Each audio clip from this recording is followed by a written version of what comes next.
मुजरिम जब करते हैं गुनाह तो छोड़ते हैं सुराग, इन्हीं सुराग के बल पर मिलती है सजा। नमस्कार, मैं हूं धर्मेंद्र, आप देख रहे हैं ऑनलाइन न्यूज इंडिया। बीजेपी के अंदर नंबर 2 की हैसियत पर कौन है? भले ही लोग कहें कि अमित शाह है, लेकिन सब इस बात को अंदर खाने जानते हैं कि नंबर 2 की हैसियत पर योगी आदित्यनाथ है। लेकिन सवाल यह खड़ा होता है कि क्या योगी आदित्यनाथ, जिस तरह से अरब कंट्री का विरोध हुआ, पैगंबर मोहम्मद साहब के ऊपर जो टिप्पणी की गई, उसके बाद में जिस तरह की फजीयत लगातार हो रही है, बीजेपी लगातार बैक टू बैकफुट पर आ रही है, तो क्या ऐसे में योगी आदित्यनाथ को भी पीछे हटना पड़ रहा है? और योगी आदित्यनाथ भी जो है वो अब बदले बदले नजर आ रहे हैं।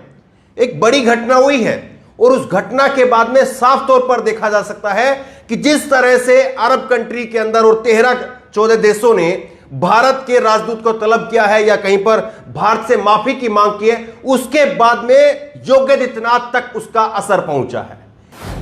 कानपुर के अंदर एक घटना हुई और कानपुर के अंदर जो घटना हुई वो घटना ना अरब कंट्री से अलग करके देखी जा सकती है, वो घटना ना बीजेपी से अलग करके देखी जा सकती है, ना बीजेपी की वो प्रवक्ता नुपुर शर्मा जिसको फ्रिंज एलिमेंट कह दिया, असामाजिक तत्व जिसको लंपट कह दिया बीजेपी ने, उससे अलग करके देखी जा सकती है। लेकिन अब योगी आदित्यनाथ, एक बार जरा खबर आप देखिए, फिर मैं इस पर आगे बात करते हैं। यूपी में 21 आईएएस का ट्रांसफर, हिंसा के बाद में कानपुर की डीएम नेहा शर्मा को हटाया, लखनऊ गोरखपुर समेत 9 जिले के डीएम बदल दिए हैं। यह खबर आप साइड में देखिए।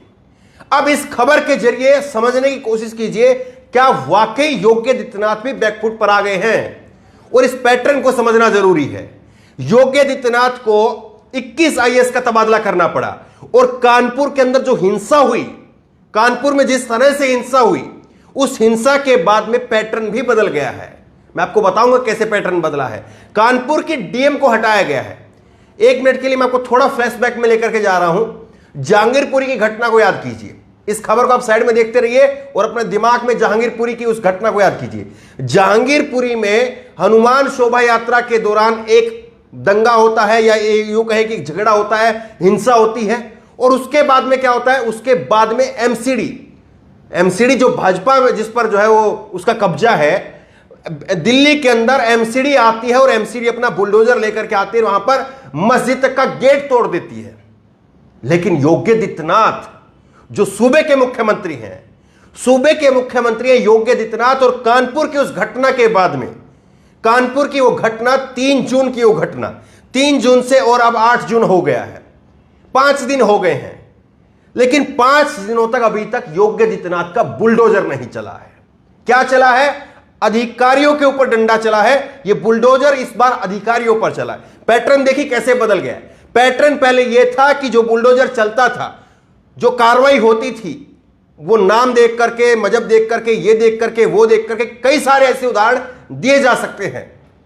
और जहांगीरपुरी में आपने देख लिया था सब कुछ, किस तरह से मंदिर पर आकर के बुलडोजर रुक गया था और मस्जिद का गेट तक तोड़ दिया गया था। तो आप ये बताइए, पहली बार ऐसा हो रहा है कि कानपुर की डीएम को हटाया गया है, उनके ऊपर बुलडोजर चला है। यह आखिरकार क्यों हुआ? और सबसे बड़ी बात यह, लखनऊ और गोरखपुर, लखनऊ प्रदेश की राजधानी और गोरखपुर योगी आदित्यनाथ का गृह क्षेत्र, वहां के डीएम क्यों बदलने पड़े? यह अपने आप में यह बता रहा है कि जो धमक हुई है वो कहां तक गई है, उसका असर कहां तक है, और आखिरकार बीजेपी जो है वो अब अपने आप को किस तरह से तैयार कर रही है, कैसे सोचने के लिए मजबूर हो गई है। मैं आपको आगे खबर बताता हूं। यूपी सरकार ने मंगलवार शाम को 21 आईएएस का तबादला किया, जिसमें से 9 जिले के डीएम बदले गए। कानपुर में हुई हिंसा के बाद में वहां की डीएम नेहा शर्मा को हटा दिया गया। उन्हें स्थानीय निकाय का निदेशक बनाया गया, जिसकी जगह पर विशाख जी को कानपुर नगर का नया डीएम बनाया गया है। नेहा शर्मा से पहले विकास जी जो है वो कानपुर के डीएम थे। जो पहले डीएम था, जिस तरह से पहले चीजें चल रही थी, उसी ट्रैक पर अब आना पड़ रहा है। जो ये बदल करके खुद लेकर के आए थे, वो मोहरे काम नहीं कर रहे हैं, वो अधिकारी काम नहीं कर रहे हैं, और खुद फिर जो है वो प्रदेश के मुख्यमंत्री को आकर के बदलना पड़ रहा है। तो ये जो है वो सियासत अब जिस तरह से बदले हुए अंदाज में नजर आ रही है, ये अपने आप में कई सारे सवालों को जन्म देती है। अभी देखिए, जो विकास जी हैं किस अधिकारी को बैठाया है वहां पर, क्योंकि कानपुर के अंदर बुलडोजर भी चलाना, कानपुर के अंदर कार्रवाई करना, और उसमें कुछ ऊक-चूक होती है, कुछ भी अगर जरा सी भी इधर उधर चूक होती है उसके अंदर, तो वो फिर कहां तक आवाज जाएगी, आपको मालूम होना चाहिए। और इसीलिए जो है एक एक कदम फूक फूक करके रखा जा रहा है। किस अधिकारी को जो है योगी आदित्यनाथ ने वहां पर बैठाया है? अभी बैठाया है यहां पर विशाख को, और विशाख कौन है? वो अभी सचिव मुख्यमंत्री पद पर कार्यरत थे।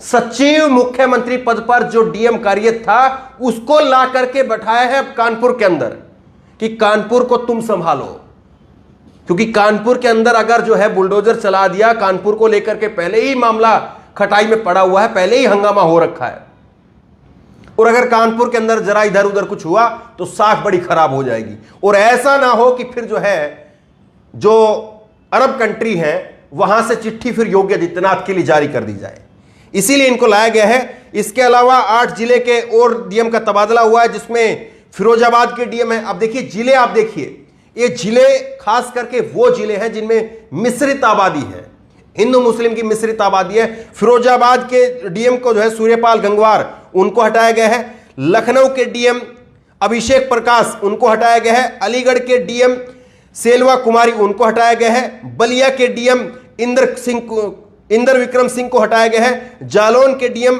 प्रियंका निरंजन को हटाया गया है। इटावा के डीएम श्रुति सिंह को, गाजियाबाद के डीएम राकेश कुमार सिंह को नई तैनाती पर भेजा गया है। अब इसमें 3-4 ऐसे जिले हैं। लखनऊ की अगर बात करें तो राजधानी है, वो एक अलग स्टेटस है, लेकिन उसके साथ साथ क्या हुआ था, लखनऊ के अंदर जो इमामबाड़ा है, लखनऊ के अंदर इमामबाड़े को लेकर के कहा गया कि साहब ये भी मंदिरों का स्थल था और इसको भी कब्जाया गया है।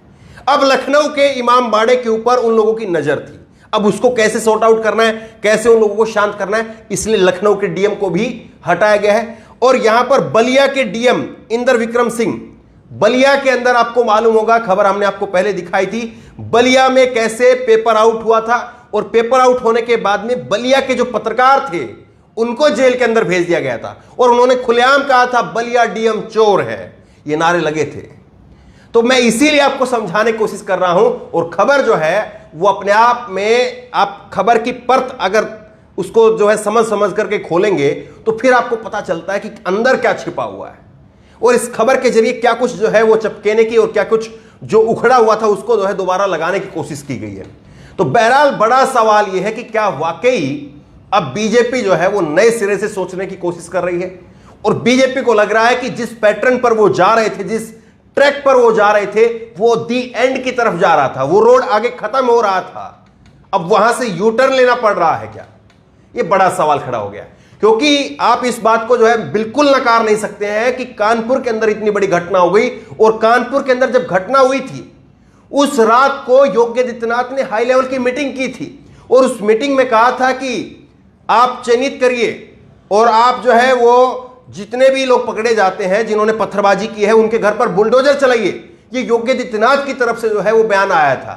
उसी रात हाई लेवल की मीटिंग हुई थी, क्योंकि राष्ट्रपति, प्रधानमंत्री और मुख्यमंत्री तीनों उसी जगह पर मौजूद थे। लेकिन आप बताइए वो बुलडोजर वाली बात ठंडे बस्ते में क्यों चली गई?